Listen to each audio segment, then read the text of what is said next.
सामासिक शब्दांचे लिंग कसे ठरवावे?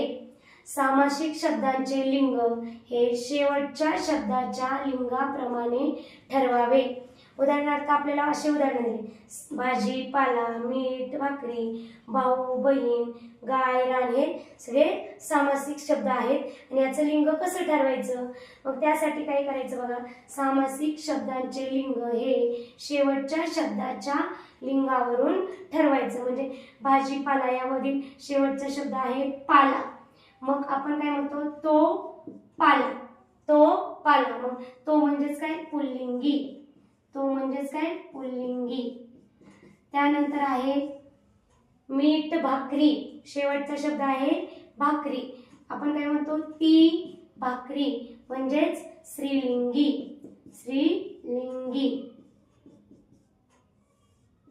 त्यानंतर भाऊ बहीण, शेवटचा शब्द काय आहे, बहीण, ती बहीण, ती बहीण म्हणजेच काय, स्त्रीलिंगी.